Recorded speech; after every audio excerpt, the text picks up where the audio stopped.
Hello everyone, welcome to commerce classes and we are doing journal entries. Like last दो videos में हमने journal entries बनाना सीखा using traditional classification and modern classification. I'll just revise this, just 2 minute में हम इसे revise करते हैं. Like हमें कोई भी ट्रांजैक्शन दे रखी है तो उसे आपने लेन देन मतलब बिजनेस की लैंग्वेज में उसके दो इफेक्ट्स को एनालाइज किया. सो आपको अकाउंट नेम पता चले, उस अकाउंट का नेचर लाइक ट्रेडिशनल क्लासिफिकेशन में रियल, पर्सनल और नॉमिनल. उसके बाद इफेक्ट, और इफेक्ट के बेसिस पे आपने उसे डेबिट और क्रेडिट काउंट किया और फिर एंट्री बनाई. सेम केस है कैश डिपॉजिट के बैंक में, क्या आया क्या गया, लेन देन, बिजनेस लैंग्वेज, राइट. सो आपने अकाउंट लिखे, बैंक अकाउंट, कैश अकाउंट, उसका नेचर नोट किया. उसके बाद डेबिट और क्रेडिट के रूल्स अप्लाई किए. लाइक ट्रेडिशनल मेथड में आपके तीनों अकाउंट्स का 3 कैटेगरी का अलग अलग रूल है. Real account, debit what comes in, credit what goes out. तो अगर कोई रियल अकाउंट है तो उसमें हमें देखना पड़ेगा कि कोई चीज आ रही है या जा रही है. Personal account, debit the receiver, credit the giver. So personal account में हम मेजर करेंगे कि ये पर्सन रिसीवर है या गिवर है, उसके अकॉर्डिंगली डेबिट क्रेडिट. और नॉमिनल अकाउंट में एक्सपेंसेस और इनकम के बेसिस पे डेबिट क्रेडिट डिसाइड होता है. सो ये आपने किया. Next transaction. सो इस तरह से हमने कुछ ट्रांजैक्शंस ली थी और जर्नल एंट्री बनाई थी. Likewise if we talk about modern classification, तो मॉडर्न क्लासिफिकेशन जो है वो अकाउंटिंग इक्वेशन पे बेस्ड है. और इसमें हमारी अकाउंट्स की कैटेगरी थी एसेट्स, ड्रॉइंग्स, एक्सपेंसेस. एक्सपेंसेस एक अम्ब्रेला टर्म है जिसमें लॉसेस भी आ जाती हैं. Liabilities, capital and income. Income में भी इनकम हो, प्रॉफिट हो, गेन हो, रेवेन्यू हो, सब आ जाते हैं. और इसका रूल ऑफ डेबिट क्रेडिट क्या है? Equation based. इक्वेशन के लेफ्ट साइड में एसेट्स, ड्रॉइंग्स, एक्सपेंसेस है, तो ये डेबिट में ये चीजें आ गई क्योंकि अकाउंट का डेबिट होता है लेफ्ट साइड और अकाउंट का राइट साइड होता है क्रेडिट, तो ये क्रेडिट आ गए. तो ये इनके पॉजिटिव्स हैं, मतलब इंक्रीजेस. सो अगर इंक्रीज होती है एसेट्स, ड्रॉइंग और एक्सपेंसेस में तो डेबिट, इसका ऑपोजिट क्रेडिट. लाइबिलिटी, कैपिटल और इनकम में पॉजिटिव मतलब इंक्रीज होती है तो क्रेडिट, नेगेटिव है तो डेबिट. तो हमारा रूल क्या बन गया? DC 8 LCI, right. और इसको आप या तो ऐसे लर्न करो या आप इसको इक्वेशन से रिवाइज कर लो. जब भी हम मॉडर्न क्लासिफिकेशन कहेंगे हमें इक्वेशन हमारे सामने आनी चाहिए. ये इक्वेशन अगर आपके सामने आएगी सिंपल फॉर्म में, पॉजिटिव फॉर्म में, तो आपको डेबिट क्रेडिट इजीली याद रहेगा. रूल वही है, स्टेप्स वही हैं. ट्रांजैक्शन ली, अकाउंट्स लिए बिजनेस की लैंग्वेज में, फिर उन अकाउंट्स की कैटेगरी नोट की, राइट. उसके बाद इफेक्ट इसमें क्या है? मॉडर्न क्लासिफिकेशन सिंपल है इन द सेंस कि इसमें सबका एक ही रूल है, इंक्रीज और डिक्रीज के रूल्स हैं. सो आपको सिर्फ ये चेक करना है इंक्रीज हो रही है, डिक्रीज हो रही है, और डेबिट क्रेडिट डिफाइन हो जाते हैं, राइट. सो एंट्री बना दी. अब लास्ट वीडियो में और उससे पहले भी I had asked you to check the magic behind entry making. आप एंट्रीज का जो प्रोसेस है इसको स्टडी करो और उसके बाद जो एंट्री बनी उसको स्टडी करोगे तो आपको एक पैटर्न मिलता है. क्या पैटर्न है? आई होप कुछ लोगों ने ये ऑब्जर्व किया होगा कि जब भी हम ट्रांजैक्शन को एनालाइज करेंगे बिजनेस की लैंग्वेज, लेन देन, तो उसमें जो लेन है, जो रिसीव हो रहा है, वो हमेशा डेबिट में रहेगा और जो दिया वो हमेशा क्रेडिट. जो लिया डेबिट, जो दिया क्रेडिट. और whether you talk about modern classification, लेन देन, लेन इज ऑलवेज डेबिट, देन is always credit. Receive debit होता है, पे होता है क्रेडिट. या आप क्लासिफिकेशन लो ट्रेडिशनल, लेन, कैश, डेबिट, देन क्रेडिट. जब भी हम इस सेंस में एनालाइज करते हैं, हमारा जो रिसीव है वो हमेशा डेबिट होता है और जो पे है वो क्रेडिट होता है. सो यही एक हमारा मैजिक है, मैजिक बिहाइंड एंट्री मेकिंग. अगर आप इस एनालिसिस के मेथड को समझ लेते हो, बिजनेस की लैंग्वेज को समझ लेते हो, तो आपको एंट्री बनाने के लिए कोई रूल याद करने की जरूरत नहीं है. Again remember, we don't need a rule. What we need to remember is analysis of the transaction. लेन देन की भाषा में, मतलब बिजनेस की लैंग्वेज है what we receive and what we pay. लेन देन, हम बोलते ही इसे लेन देन है. सो अगर आप ये लैंग्वेज में अंडरस्टैंड करते हो इक्वेशंस को, तो आपको एंट्री बनाना एक मिरेकल जैसा लगेगा, मैजिक है, झट से बनेगी. लेट अस सी. अब मैं आपको सिर्फ इसी लैंग्वेज से एंट्रीज बताऊंगी, देन आप जगह जगह पॉज करके सेम एंट्री को स्टडी कर सकते हो ट्रेडिशनल और मॉडर्न मेथड से, जो हमने पिछले 2 वीडियोस में देखा था. और ये जो हमारा मैजिकल रूल है, ये हमेशा सही होता है. तो it's very logical actually. It's logic कि हमें बिजनेस की लैंग्वेज में रिकॉर्डिंग करनी है, और बिजनेस हमेशा लेन देन से चलता है, राइट. इसमें सिर्फ लिया नहीं जाता, न दिया जाता है कि हर बार देते रहो देते रहो देते रहो, नहीं. हमेशा कुछ लोगे और कुछ दोगे. तो ये लेन देन की भाषा आपको कभी भी गलत नहीं साबित करेगी. It will always give you the right answer. Let us see. Nitin invested 50,000 cash and cheque of 5 lakh to start a business. तो नितिन ने इतनी कैश और इतने चेक से, चेक मतलब बैंक में जाती हैं, सो बिजनेस स्टार्ट किया. तो बिजनेस को क्या मिला? बिजनेस को मिला कैश, और बिजनेस को मिला बैंक में पैसा. कितना? 50,000, 5 लाख. और बिजनेस ने दिया क्या? कुछ नहीं दिया, लेकिन बिजनेस को एक पेबल जनरेट हो गया. अगर हम पे नहीं कर रहे होते हैं तो हो सकता है हमारा पेबल बन जाए. पेबल क्या बन जाता है? कैपिटल. कि अब नितिन की कैपिटल बन गई है बिजनेस में 5,50,000. तो आपको कुछ नहीं सोचना, राइट. कोई एनालिसिस नहीं करना. इसके बाद कोई नेचर ऑफ अकाउंट सोचने की जरूरत नहीं है, रूल्स ऑफ डेबिट क्रेडिट याद करने की जरूरत नहीं है. क्या करना है? सिंपल, जो आया, जो रिसीव हुआ, वो डेबिट है. सो हमारी एंट्री होगी cash account debit, bank account debit to capital account. Okay, cash आया 50,000, बैंक बैलेंस आया 5 लाख, और कैपिटल बन गई 5,50,000. ओके, नरेशन हो जाएगी being the amount invested bye Nitin. यही है ना, अमाउंट इन्वेस्टेड है. सो जो अमाउंट इन्वेस्टेड है वही लिखेंगे. नरेशन अगर आपको लिखनी है, नरेशन एक छोटा सा एक्सप्लेनेशन होता है ट्रांजैक्शन का. सो आप ट्रांजैक्शन पढ़ो, उसका मीनिंग करो, और उसके बाद उसको जितना छोटे से छोटे वर्ड्स में आप एक्सप्लेन कर सकते हो कि क्या किया. आप कहोगे उसने कैपिटल इन्वेस्ट की है, यही किया है ना, यही लिखना है, कैपिटल इन्वेस्टेड और amount invested bye Nitin. Now this completes our first entry. अब ये कैसे मैजिक हो रहा है? लेन देन की भाषा, राइट. और इसको आप वेरीफाई कर सकते हो using your rules of debit and credit. Deposited 5,000 out of cash to bank. Bank में पैसा जमा कराया. अगेन आया गया, क्या मिला और क्या गया? आप बैंक में पैसा जमा कराने जाते हो, आप पैसा लेके जाते हो, आप कैशियर को देते हो कि दिस इज माई मनी, ये ले लो, ये मेरे अकाउंट में जोड़ दो. तो हमें दिख रहा है कि हमारा पैसा जा रहा है. सो कैश चली गई, ठीक है. 5,000 मिला. क्या? बैंक ने आपके हाथ में क्या दिया? आपकी पासबुक में एंट्री कर दी कि ये लो अपनी पासबुक. तो आपके बैंक के अकाउंट में आप चेक करोगे, आपके बैंक में 5,000 बढ़ गया, आपको मिल गया बैंक में पैसा. सो जो रिसीव हुआ वो डेबिट कर दो. सो एंट्री क्या हो गई? बैंक अकाउंट डेबिट टू, जो दे दिया, पे कर दिया, वो credit. So this is the magic, the magic of entry making, कि हमें लेन देन की भाषा में एंट्री करनी है. जब आप लेन देन की भाषा, बिजनेस लैंग्वेज समझेंगे, तो आपको और कुछ भी सोचने की जरूरत नहीं है. अब इसकी नरेशन क्या होगी? इसे सिंपल वर्ड्स में क्या कहोगे? क्या करके आए हो? अमाउंट बैंक में डिपॉजिट करा के आया है ना. सो being the amount deposited in bank. हो गई entry. Now next, purchased goods for cash.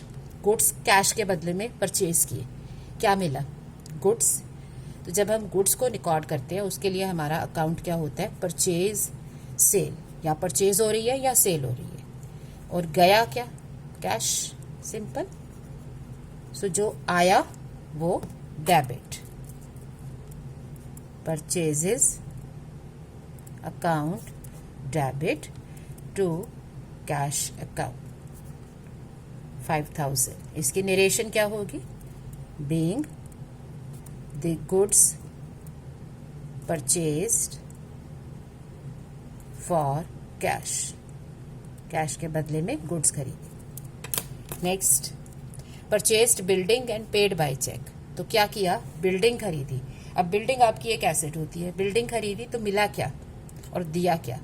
Check दे दिया। चेक का मतलब बैंक से आपका पैसा निकल जाएगा, तो पे किया बैंक के थ्रू। मिला क्या? एक बिल्डिंग आपको मिल गई। वो क्लियरली आपको बिल्डिंग की ऑनरशिप और बिल्डिंग का टाइटल, उसकी कीज देगा। तो आपको बिल्डिंग मिल रही है। तो एंट्री क्या बनेगी? Building account debit. सो जो आपका रिसीव हो रहा है वो डेबिट है, जो पे कर रहे हो वो क्रेडिट है। This is the simplest way of making journal entries. So being the building purchased by cheque, आप चाहो तो लिख सकते हो। Next, sold goods for cash. Cash के बदले में गुड्स बेच दिए। तो क्या रिसीव हुआ? अब आप शॉप पे खड़े हो, बिजनेस आपका है ना, आप शॉप पे खड़े हो, आप गुड्स बेचते हो, कैश लेते हो। सो क्या मिला? कैश। दिया क्या? गुड्स। तो गुड्स को क्या कर रहे हो? सेल। तो इसे लिखेंगे सेल्स। गुड्स को हम यहाँ परचेज करते हैं या सेल कर रहे होते हैं। सो परचेज सेल आते हैं। सो इसकी एंट्री कैसे बनेगी? Don't need to look at the nature, rule, nothing. जो आ रहा है वो डेबिट है। Cash account debit to sales account. So जो क्रेडिट है वो टू करके लिख दिया। So being the sale of goods और being goods sold for cash. ठीक है। So this is how you do it. और आप आगे प्रैक्टिस कर सकते हो। You can stop for a while. Okay, अब इसमें ये ट्रांजैक्शन हमने मिस कर दी है, नंबर 5। परचेज्ड गुड्स, ये यहां लिखते हैं, goods from Messrs Hari and company for 1 lakh. तो मैसर्स हरी एंड कंपनी से आपने गुड्स क्रेडिट में खरीदे। अगर पर्सन का नाम दे रखा हो तो क्रेडिट में ट्रांजैक्शन मानी जाती है, क्योंकि टर्म्स नहीं है। जब टर्म्स क्लियर नहीं हो तो नाम दे रखा है तो क्रेडिट, नहीं तो कैश। सो अभी भी आई तो परचेजेज है। ठीक है, परचेजेज आ गई 1 लाख की। गया क्या? कुछ भी नहीं पे किया, लेकिन अब हरी एंड कंपनी को पे करना पड़ेगा 1 लाख। तो इसकी एंट्री क्या हो जाएगी? Purchases account debit to Hari and company. आप इसमें रूल्स ऑफ डेबिट क्रेडिट सोचोगे तो कैसे होगा? Sales is a nominal account. Nominal account में रेवेन्यू क्रेडिट होता है। Hari and company personal account, और पर्सनल अकाउंट में क्या है? गिवर है, वो आपको गुड्स दे रहा है, क्रेडिट होगा। बैंक, बैंक एक पर्सनल अकाउंट है, बैंक पैसा दे रहा है, क्रेडिट। सो आप इसे एनालाइज भी करोगे तो भी आपका यही लॉजिक काम करेगा। Being the purchase of goods on credit. Okay, now 7th transaction, sold goods to messrs Ramesh and company for 25,000। Again terms का क्या याद रखना है हमें? 7th ट्रांजैक्शन, अगर हमें टर्म्स क्लियरली ना दी हो, कैश में है, क्रेडिट में है, तो हमें क्या देखना है? नाम दे रखा है तो क्रेडिट, नहीं तो कैश। गुड्स की सेल की रमेश एंड कंपनी को। अब क्या दिया? गुड्स दे दिए। कैसे? सेल में। सेल हो गई। मिला क्या? मिला कुछ नहीं, क्योंकि ये तो क्रेडिट में है, लेकिन मिलेगा किससे? मिलेगा रमेश एंड कंपनी से। अब ये हमारे रिसीवेबल हो गए, मतलब हमारे डेटर्स बन गए, ये हमें पैसा देंगे। सो जो मिलना है वो debit, receive, Ramesh and company account debit to sales account. इसकी नरेशन आप लिख सकते हो, being the sales made on credit, being the sales of goods on credit or goods sold on credit. Okay, now next, 8th, Messrs Ramesh and Company returned goods for being defective. अब Ramesh and company ने आपको goods वापस कर दिए, तो मिला क्या, आपको आपके गुड्स वापस मिल गए, ठीक है। लेकिन अब ये कौन से गुड्स हैं, रमेश एंड कंपनी को तो हमने सेल की थी, तो अब हमें क्या मिल गया, जो गुड्स मिले उसका नाम क्या होगा, क्योंकि गुड्स तो यहाँ परचेज से होते हैं या सेल से होते हैं, तो अब हमारी सेल्स रिटर्न हो गई हैं। तो सेल्स रिटर्न हो गई from Messrs Ramesh and company, ठीक है। सो सेल्स रिटर्न 5000 की, तो जो वापस आ गया, जो रिसीव हो रहा है वो debit, sales return account debit to messrs Ramesh and company. तो इसका इफेक्ट क्या होगा, जो रमेश एंड कंपनी को हमने गुड्स बेचे थे 25,000 के, उसने हमें 5,000 के गुड्स रिटर्न कर दिए, तो अब वो हमें 20,000 पे करेगा, तो उसका बैलेंस कम हो गया। Goods return to messrs Hari and company for 4,000, हमने भी गुड्स वापस कर दिए, किसको किए, मैसर्स हरी एंड कंपनी को। तो गुड्स रिटर्न हो गए, दे दिए गुड्स वापस करके आ रहे हो, तो दे रहे हो, पे कर रहे हो गुड्स। बट गुड्स की ट्रांजैक्शन कैसे होती है, परचेज और सेल। तो यहाँ पे ये क्या है, हरी से हमने गुड्स परचेज किए थे, सो अब ये हो गया परचेज रिटर्न, और बदले में क्या मिल रहा है, मैसर्स हरी एंड कंपनी से हमारा अकाउंट जो है वो कम हो जाएगा। ओके, सो जो पर्सन है यहाँ पर जो रिसीव में आ रहा है वो debit, messrs Hari and company 4,000 to purchase return account. इसका लॉजिक भी क्या है, as a personal account debit the receiver credit the giver. तो क्योंकि आपने गुड्स उसको वापस किए तो ये रिसीवर है, इसलिए डेबिट हो रहा है। और अगर मॉडर्न क्लासिफिकेशन में जाते हैं, सो मैसर्स हरी हमारा क्या था, क्रेडिटर, क्योंकि हमने उससे गुड्स खरीदे थे, बाय किए थे, उसको पे करना था। तो अगर हम गुड्स वापस कर दे तो हमारा क्रेडिटर का बैलेंस कम हो जाएगा, so decrease in creditors debit, right. Now next is paid salary to staff. अब स्टाफ को सैलरी पे की चेक से, सो क्या आया, रिसीव क्या किया, पे क्या किया, पे किया दिख रहा है, चेक दे दिया, मतलब बैंक से पैसा चला गया। मिला क्या, कुछ भी नहीं मिला, क्यों, क्योंकि ये तो सैलरी थी, हमें सिर्फ सर्विसेज मिली हैं। तो जब भी कोई सर्विस ली जाती है तो उसको हम एक्सपेंस अकाउंट से क्रिएट करते हैं, तो सैलरी अकाउंट क्रिएट हो जाएगा। ओके, सो हमारी एंट्री क्या होगी, सैलरी अकाउंट डेबिट, जो रिसीव में है वो डेबिट और जो पे कर रहे हो वो क्रेडिट टू बैंक अकाउंट। और नरेशन क्या लिखोगे, इसको अगर सिंपल वर्ड्स में बोलोगे तो क्या है, सैलरी पे की है, तो वही लिखोगे, being salary paid, being salary paid. 11th, paid rent of Nitin's home by cheque. Nitin ने अपने घर का, नितिन कौन था, कोई भी पर्सन आए तो हमें पीछे जाके देखना पड़ता है ये कौन था। सो नितिन था ऑनर, उसने अपने घर के चेक जो है रेंट चेक से दे दिया, तो पैसा तो बैंक से गया, बदले में क्या मिला, हमें कुछ नहीं मिला, क्यों, क्योंकि ये तो उसका पर्सनल एक्सपेंडिचर था, तो ये तो नितिन के अकाउंट में जाना चाहिए। नितिन का अकाउंट कौन सा है, कैपिटल अकाउंट, सो ये उसके कैपिटल अकाउंट को अफेक्ट करेगा, मतलब उसकी कैपिटल कम हो जाएगी, और इसे हम उसकी ड्राइंग भी कह सकते हैं। सो ड्राइंग्स को या तो हम डायरेक्टली ड्राइंग्स अकाउंट में डेबिट करते हैं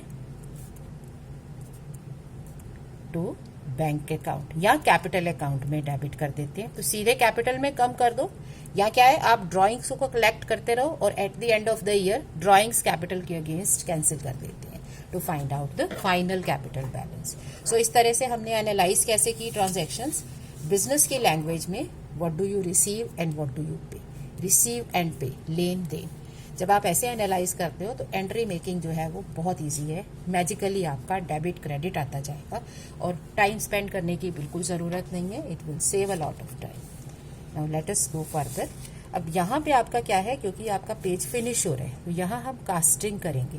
ये टोटल जो है इसे लिख देंगे टोटल कैरिड फॉरवर्ड, तो यहाँ टोटल करके कैरी फॉरवर्ड कर देंगे। और नेक्स्ट पेज पर आप स्टार्ट कैसे करते हो, टोटल ब्रॉट फॉरवर्ड, तो वो टोटल यहाँ ले आते हैं।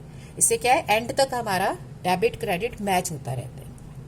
नाउ 12th ट्रांजेक्शन एनालिसिस अभी भी वही है, लेन देन, क्या रिसीव कर रहे हो और क्या पे कर रहे हो। Paid electricity bill by cash, तो कैश चली गई और क्या दिया, इलेक्ट्रिसिटी बिल, तो ये हो गया हमारा एक्सपेंडिचर। ओके, सो जो डेबिट जो रिसीव में आ रहा है वो debit,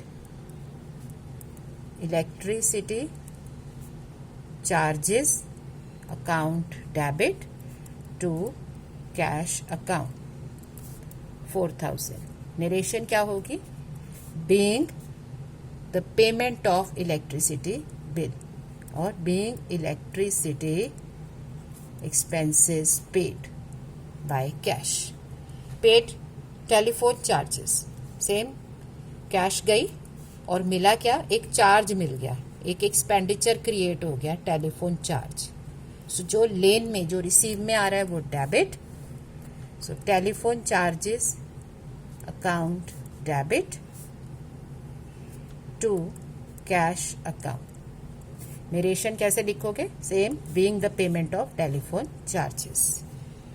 14th purchase office furniture for cheque, furniture खरीदा चेक देके। सो रिसीव क्या किया, आप फर्नीचर खरीदने जा रहे हो तो ऑब्वियसली आपको क्या मिल गया, फर्नीचर। ओके, और दिया क्या, चेक दे दिया, मतलब आपके हाथ से क्या निकल गया, बैंक का पैसा निकल गया। सो जो रिसीव हो रहा है वो डेबिट और जो पे हो रहा है वो क्रेडिट। सो आपकी एंट्रीज जो हैं वो इजी हो जाती हैं with the business language, being the purchase of furniture. 15th paid to messrs Hari and company on account by cheque. Hari and company को पेमेंट कर दी, तो क्या किया, पे किया। सो पे कहाँ से कर रहे हो, बैंक से, तो आपका बैंक का बैलेंस 50,000 निकल गया। मिला क्या, मिला कुछ नहीं है, क्योंकि ये एक कॉन्टिन्यूएशन में ट्रांजैक्शन थी। हरी एंड कंपनी पर्सन था जिससे आपने गुड्स खरीदे थे, सो परचेज की थी, अब उसको पेमेंट कर रहे हो। सो हरी एंड कंपनी का अकाउंट जो कॉन्टिन्यूएशन में था अब वो कैंसिल हो जाएगा या कम हो जाएगा। ठीक है, तो ये पेमेंट इस पर्सन को जा रही है। सो रिसीव में क्या है, रिसीव में अभी कुछ नहीं मिला है, हमने पहले ही उससे गुड्स रिसीव कर लिए थे और उसका अकाउंट क्रिएट किया था। सो अब अकाउंट कैंसिल कर देंगे। अदरवाइज क्या था, जब गुड्स खरीदे तभी पैसे दे देते, पैसे नहीं दिए, उसका अकाउंट बन गया, क्रेडिटर अकाउंट बन गया। अब वो अकाउंट कैंसिल हो जाएगा विद 50,000, क्योंकि उसने कहा है ना 50 अकाउंट पे करूं। सो जो रिसीव में आ रहा है, पे में आ रहा है वो क्रेडिट। और नरेशन कैसे लिखोगे, being the payment to Hari and company, being the payment made to Hari and company, right. So this is how your entry making is made easy. You have to take care of the language, हमारी business की language है लेन देन, उसी में करना है।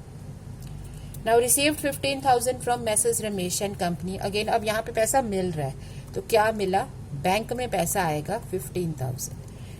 इसमें थोड़ा सा वेरिएशन होता है, कई बार ये है कि हमें चेक्स मिलते हैं और कंपनी पॉलिसी फॉलो करती है कि जो भी चेक्स मिलेंगे वो वीकेंड पे जाके बैंक में डिपॉजिट करेंगे। सो उस केस में हम यहाँ क्या लिखते हैं, बैंक की जगह लिख देते हैं चेक्स इन हैंड, कि चेक्स इन हैंड है, हमारी एक नई एसेट आ गई चेक्स इन हैंड। फिर जब वो बैंक में जाएंगे तो चेक्स इन हैंड का अकाउंट कट जाएगा और बैंक में पैसा आ जाएगा। और अगर आप डायरेक्टली मान लेते हो कि बैंक में चेक्स जा रहे हैं तो सीधे बैंक में पैसा आएगा। किससे आया, रमेश एंड कंपनी से। सो हमें पे कुछ नहीं करना है, हम ऑलरेडी दे चुके हैं, we have already given him stock. Ramesh and company को हमने सेल की थी, राइट। सो सेल्स के कारण, क्रेडिट सेल के कारण उसका अकाउंट क्रिएट हुआ था। अब सिर्फ ये कैंसिलेशन की एंट्री है, अदरवाइज क्या है, गुड्स की सेल करो पैसा लो। अब बीच में एक कनेक्शन आ गया रमेश एंड कंपनी का, तो अब अकाउंट क्रिएट हुआ डेबिट साइड में, अब कैंसिल हो जाएगा क्रेडिट में। सो एंट्री बन गई bank account debit to Ramesh and company. So this is the magic of entry making. No need to analyze the accounts, their classification, या आप उनके डेबिट क्रेडिट के रूल्स को पढ़ो. आप सिर्फ बिजनेस लैंग्वेज पे कॉन्सेंट्रेट करो. पेड एडवांस 20,000 टू मैसर्स अभी एंड सन्स. आपने एडवांस पे कर दिया कैश में, तो आपकी कैश गई 20,000. किसको गई?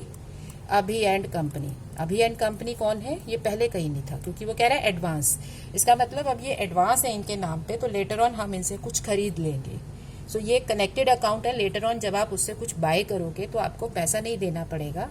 आपको पेमेंट जो पहले से है उसी के अगेंस्ट आप उससे कुछ भी खरीद सकते हो. सो अभी एंड कंपनी डेबिट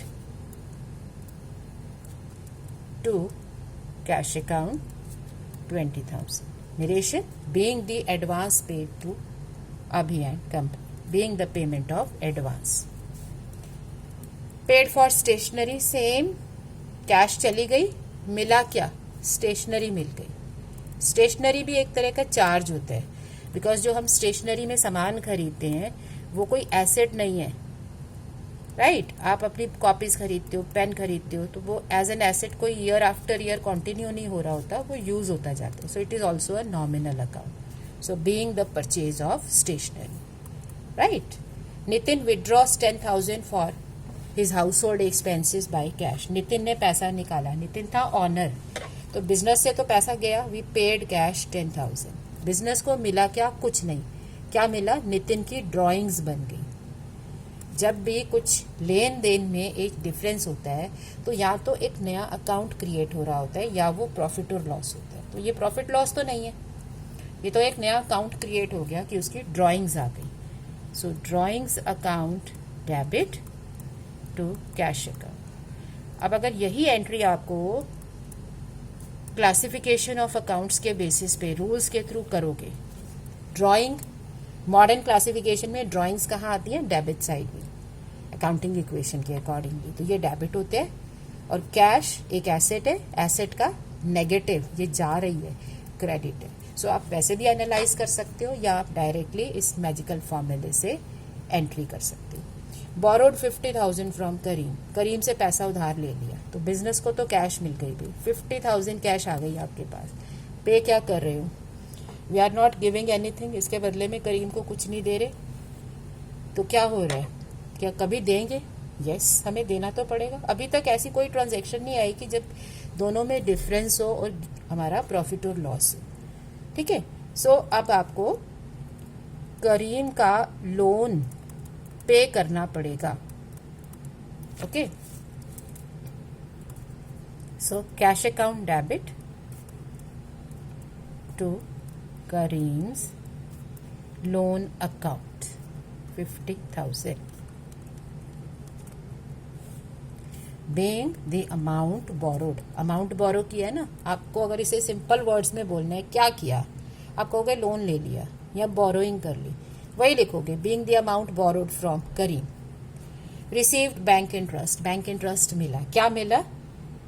बैंक में पैसा आ गया. जब हमें बैंक इंटरेस्ट देता है तो वो हमारे बैंक में पैसा डाल देता है. आप कभी भी अपनी बैंक की पासबुक, अपने घर में किसी की भी पासबुक चेक करोगे तो जब बैंक से पैसा मिलता है वो हमारे अकाउंट में डाल देते हैं. तो हमारे बैंक में पैसा बढ़ गया. और इसके बदले में हमने दिया क्या? हमने कुछ नहीं दिया. हमने सिर्फ अपना पैसा बैंक में रखा था. वो बैंक अपनी मर्जी से यूज कर रहा था, लेकिन हम जब चाहे निकाल सकते हैं. सो इस फैसिलिटी के अगेंस्ट हमें इंटरेस्ट मिलता है. तो जो ये बैंक इंटरेस्ट है ये एक इनकम होती है, ये हमने इनकम जनरेट की है. सो इसकी एंट्री क्या हो जाएगी? Bank account debit to bank interest account, being the interest given by bank. Okay. Now एक लास्ट ट्रांजैक्शन जिसमें हमारा प्रॉफिट लॉस भी आ जाए. Suppose sold old furniture